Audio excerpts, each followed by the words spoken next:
What if you're trying to go from 500,000 to 2 million in 1 year? What's it gonna take? Or if you're running at 2 or 3 million and you wanna go to 10, what is it gonna take to take this massive leap?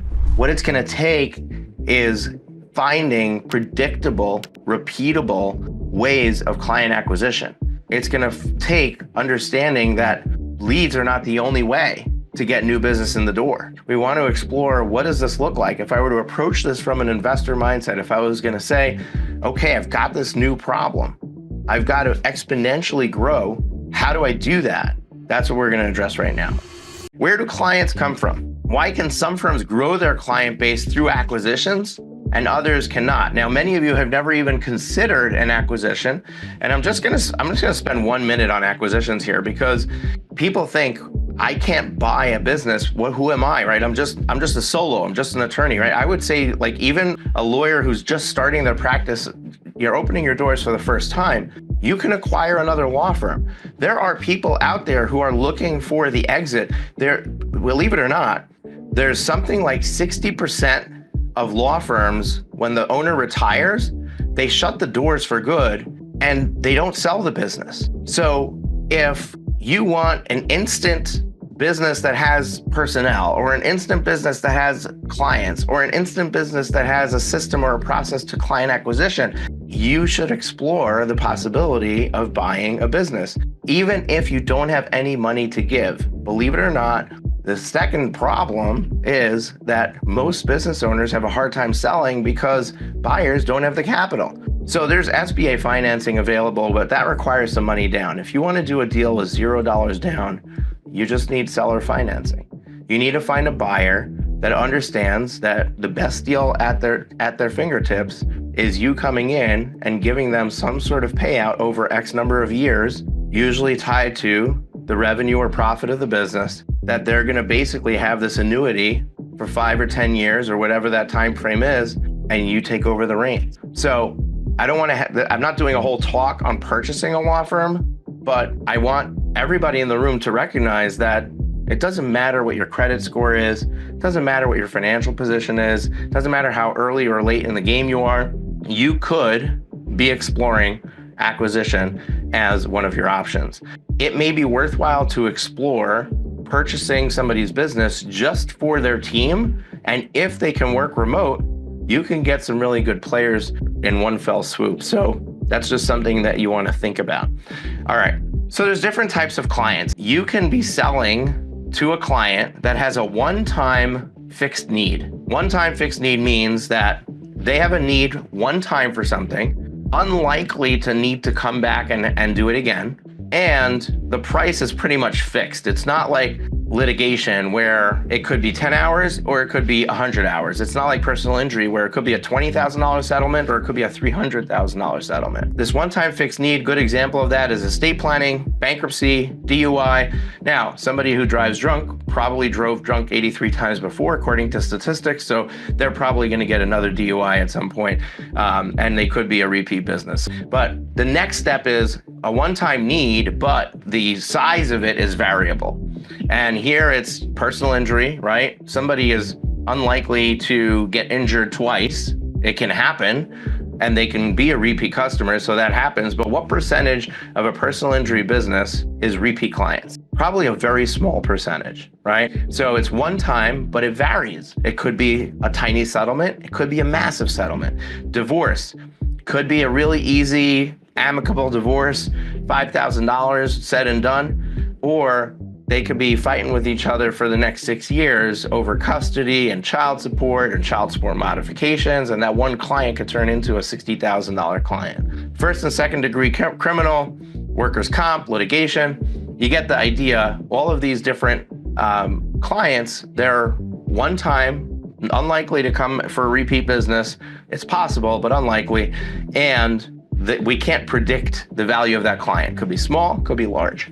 Then we've got repeat fixed need. Repeat fixed need is where the business is repeat, but the need is fixed. Think business agreements and contracts, right? So I go to a business attorney and I say, hey, I need a speaker agreement for my summit. And then next week, I need an agreement for a vendor I'm going to be doing business with. And the week after that, I need an agreement for or a contract for a new hire I'm doing, right? Each of these things is pretty cookie cutter. It's pretty straightforward, flat fee, for every agreement or contract that we're doing. But I keep coming back for more because that need is not going away. I'm always going to have that attorney that I'm going to be calling to continue to do business with, right? And then there's repeat business where the need is variable. And this is pretty much your litigation. It's your general business, landlord-tenant issues, and your repeat fixed need would be your career criminal as well. So those are your 4 different types of clients. Now, why is it important to know what these 4 different types of clients are? Because the way you approach marketing and even the conversation we just had about acquisitions is going to be different depending on which one of these buckets you're serving. The value of a client with a variable need can be greater than the value of a client with a fixed need. For a client with a fixed need, probably a flat fee. Now, the flat fee could be really large, but usually it's going to be a smaller amount. It's going to be somewhere under $10,000 usually, where a variable need is usually going to be billed hourly, and those hours can add up, and they could be $20,000, $30,000, $40,000, or it could be a contingency-based case where it's a percentage of a payout that could be really large, right? The value of a repeat or recurring client is even better than that. What happens? You invest once to acquire the client, whatever your marketing costs are to acquire a client, but they keep coming back for more. So if we look at the lifetime value of that client, it can far exceed the value of any of these other clients. Now, a massive personal injury, payout, which can be life-changing for the attorney and for the firm, is the outlier. That's probably the exception. You may not supersede that with a repeat business client customer, right? But you understand where I'm going with this is that if you have repeat customers, you now have a built-in mechanism of recurring revenue that you don't have in these other businesses. Variable need clients create uncertainty in a business. You never know when you're going to land a big one. So if you use averages, you can underperform for a long time until that big case pays out. So let's just talk about what this means. I'm a personal injury attorney. On average, my pre-lit cases are settling for $15,000 a piece. 1 out of every 100 cases, I get a case that's a, $500,000 settlement, which, turns into a $150,000 payout to the firm. So if we take that $150,000 payout to the firm and add it to that total and then average, it's going to raise the average of all the cases by $15,000. So now my average case value is going to be 30 instead of 15. So if we make projections based on our average case value, we're not going to see those projections play out properly until we get that big case and that big case pays. And there's no guarantee that that's going to come, and it's few and far between. So basically what I'm saying is that it creates a level of unpredictability, and maybe we just need to exclude it when we're looking at business decisions. Now, repeat clients create predictability and consistency in the business. Do you have those? And if not, can you get them? Meaning, does the area of law that you practice have the opportunity to position something that you sell to be a repeat business item? The example that we gave was the contracts, right? So look at a business, attorney, right? Business attorney can wait for their client to have a need and contact them. So it is repeat business, but it's not recurring. It's not repeatable on a regular basis. But what if they turn around and turn it into a subscription and sell that to the client, where now we turn it into a recurring revenue stream every month? So that's an example where if you don't have it, you could actually make it.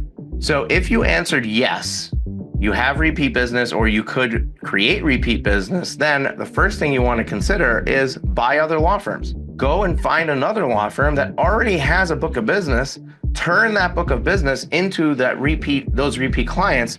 Their client list has value, has immense value. You're either buying an already set up recurring revenue stream or a book of business that a percentage of them could be converted to recurring revenue clients. Now, the value of buying a firm as it relates to client acquisition is severely diminished if you're in a practice area that doesn't have a lot of repeat business. Even if you look at them just as referral sources, they may not refer business to the new ownership. So what I'm saying is that if we're looking to grow our business through law firm acquisition, looking strictly on the lead generation and new business side of it, the law firms out there that have value are the ones that have repeat business. The ones that don't, at best, you're buying a list of customers that would send referrals to you. But who's to say they'll send referrals to you when they find out it's a new attorney, a new owner? Their relationship is with the previous owner, and now it might be with the previous staff, and then that would be fine. But often the relationship's with the previous owner. So there's no telling that even that goodwill that you'd be buying would actually bear fruit into referral business coming in the door. So from a client acquisition and law firm growth perspective on that side, acquisitions may not make sense if you don't have this recurring revenue model. Now, if they have figured out a marketing system to bring in new business, that's something I would buy. If they have a team that is efficient, that knows what they're doing, they're experienced, they already have systems and processes in place, that's something that I would potentially buy. How you value that is a whole nother conversation.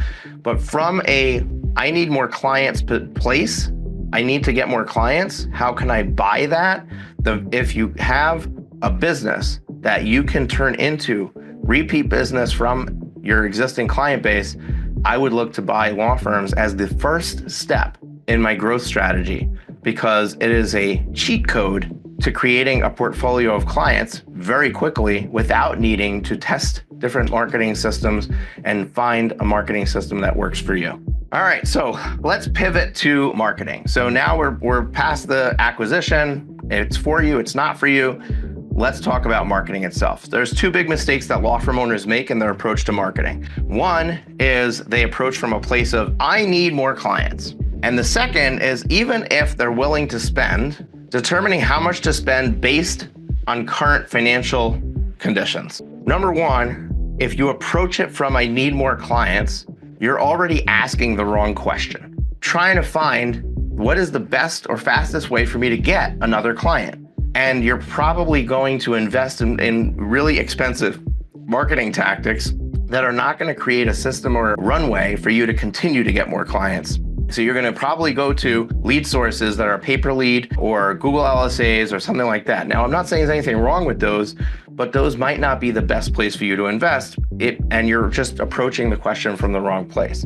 The second mistake is we think that because I'm currently doing $1 million, I can only afford to spend $10,000 a month in marketing. And the problem is that if you approach it from where you are right now, you're never going to get to the place that you need to be for that level of growth. Because if you were doing 3 million in revenue, how much would you be willing to spend in marketing? I would argue, let's say it's 30,000, right? Let's say it's 10%. So you're spending 10,000 today. To create 3 million in revenue, you have to spend 30. But if you approach it from your current financial situation, you're never going to be willing to spend 30. So the second big mistake we make in marketing is we approach the marketing conversation of creating the budget of what I'm willing to spend based on my current situation. And the investor doesn't do that. The investor looks at, where do I want to go? What does it take to get there? Now let me invest in that future. And we can discuss, okay, where does that money come from? But it's really important to understand that these are the two biggest mistakes that firm owners make, right? Many owners are not even investing in marketing, right? They're just investing in sweat equity, which it'll pay some dividends, but it's never going to get you to that multi-million-dollar revenue, or it'll take a long time to get to that multi-million-dollar level. So how to properly approach marketing? You begin with the end in mind. We determine what our revenue goal is. Then we work backwards to define the number of clients needed to produce that goal. Then we set a budget. Then we approach the marketing choices based on what the highest ROI opportunities are that are within your budget. Let's begin with the end in mind. So this is simply setting a goal. I like to work backwards from your desired personal income, and my clients who are in the room, they know, they know exactly, how I do that, right? So here's the example. Let's say our desired personal income is $1 million before taxes. Now, let's say that I'm targeting a profit margin of 30%. That is the lower end of what I feel is healthy A healthy business runs at 30 to 45, 50% profit margin, right? Most law firms, by the way, just to put this in context, not solos. Solos run at usually at a 50% profit margin because you have very low expenses and you're basically, all the money is going to you, but you're the attorney. But when you go beyond solo, what happens is on our fractional CFO side of the business, most businesses coming in the door and having a conversation with us are running multi-million dollars of revenue, and they're operating somewhere between 5 and 15% profit margin, which is mind-boggling, right? But we can easily get them fairly quickly to close to that 30% number, if not above it, within 1 or 2 quarters. 30% is very doable. Anyway, so I digress. Target of 30% profit margin. How do we figure this out? $1 million personal income divided by 0.3, that's your 30% margin, gives you 3,333,333. Okay, so this is very precise math. I didn't want to put incorrect numbers, but we can easily round that, right? Let's call it 3.3 million, right? You need to do 3.3 million in revenue if you want to create $1 million personal income before taxes at a 30% profit margin. So far, it's straightforward, right? And when you approach it from this way, it gives you a lot of clarity. And we're going to create that clarity for you right now. So you need 3.3 million in revenue to create your income goal. Now, what's next? Work backwards to define the number of clients needed to produce that goal. How do we do that?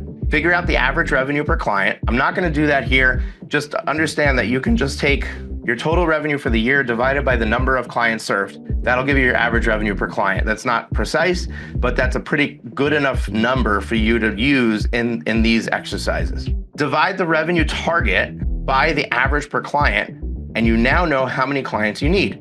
So let's do an example. Let's say our average revenue is $5,000 per client. So we need 3.3 million. We have an average revenue of 5,000. That's 667 clients that you need in the year to produce 3.3 million in revenue.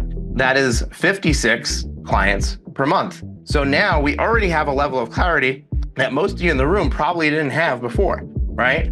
We now know how many clients we need to get a month. That is a key number to know in the marketing discussion. Now, we set a budget. How do we set a budget? So proposed budget will not align with today's business finances. If you're doing $1 million today and trying to jump to 3 million, the new budget will be 30% of the current revenue.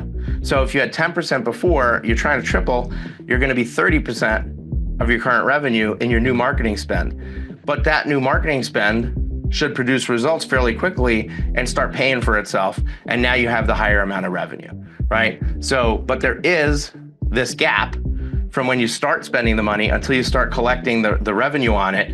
And that gap you're gonna have to cover, whether it's with savings, whether it's from operational money, meaning we take a hit to profitability, or whether we actually need to go and get some capital in the door. Understanding this is important because you may need capital to execute at this level. So what we do with our clients, and what I'm going to encourage you to do is, all said and done, plan out your next 24 months and identify where you're going to have a cash shortfall so you establish your new budget well prepared and you can make sure that you have the finances in place to make this work. Now, we approach the marketing choices based on what the highest ROI opportunities are that are within your budget. What do we have? We have the full question that we need to ask. Success in business is directly tied to the quality of the question that you're asking. And up until this point in this presentation, the question you probably were asking was, how do I get more clients? Or how do I get more leads? But the question needs to be done differently. This is now the question that we need to ask. What are the best ROI marketing campaigns that we should perform to gain 56 clients per month on a maximum spend of $27,778? Now, that's a very precise number. Feel free to round. Again, I used my precision math so that I'm not called out on incorrect numbers on the screen. We now have a budget and a goal. And now when we go and talk to marketers and talk to marketing agencies, we can ask the right question, which is, hey, I need to acquire 56 clients a month. I've got $28,000 to spend. What do we do? Choose the marketing vendors to align yourself with. There are literally hundreds of marketing vendors out there. Here's the problem. And you're all too familiar with this problem. What's the problem? They almost never do it all, right? So an SEO company is not going to tell you to use billboards. A PPC company, SEO is search engine optimization, PPC is pay-per-click, for those of you who don't know those terminologies. A PPC company is not going to tell you to use SEO, right? So every marketer out there has their own interests aligned when they're having conversations with you. Now, I'm not saying that marketers are bad. I'm not saying anything from a place of judgment about marketing agencies or marketers. What I am saying is you as a business owner need to approach this question with the knowledge and understanding that when you're talking to a marketing agency, they have their own interests in mind. So we want to figure out a way to solve this problem without getting into that conflict. So the solution is to hire a fractional CMO or a marketing consultant, or an in-house marketing person. They will analyze your options with no conflict of interest. They likely know the good marketing agencies for anything they will recommend. They understand that you need diversification and lead sources, but that there is also power in putting all your resources into a single effort. And they will not only create the plan, they will also show you how to gauge the success and how to time the components of it. So this is really important because most of the people in the room are not marketers, right? We're law firm owners. Not only you don't understand the jargon, but you don't understand what you're looking at. Even when they give you a report, you need somebody to educate you to understand how to read it. You don't know how to read it. You don't know whether it's good or bad. So the marketer is going to tell you, oh yeah, we're doing great. We got amazing cost per click. Okay, great. But how many leads did I get? Oh, well, we didn't get any leads. So what do I care about the cost per click, right? So you have to understand the jargon. You have to understand what it means.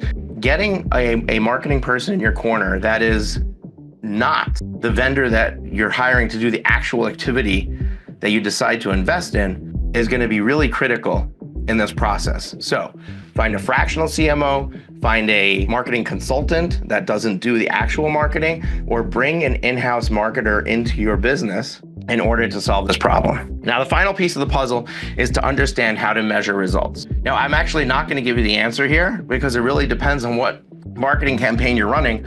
But whenever you are going to invest in marketing, it is critical that you start off knowing how it's measured. How are we going to know if this is successful? If I don't have a way of knowing whether this is successful, I got to be really careful about whether I want to invest in this or not. And I have this right now with one of my clients. They have an in-house marketing person. He has a background in TV. They spend $100,000 a month on TV ads. And I said, how are we measuring this? And he said, well, if we strip out the direct response leads that came in and we take the rest and we just observe it for increase. So we increase our spend, and if we see if that number increases, then we must be doing something. But you know what? I hate that way of measuring it, but at least it's a way of measuring it. At least we're asking the question. Now we know what we have to measure. Now we can build that into our dashboard. We can build that into our reporting, and we can be paying attention to that number. So before you press go on any marketing campaign, you should already know what you're measuring, what result is good, how long you're running to try to get to the desired result. Hopefully this was helpful in helping you see what's possible when you approach it from where you want to go, as opposed to where you are right now. That is going to be the key to success.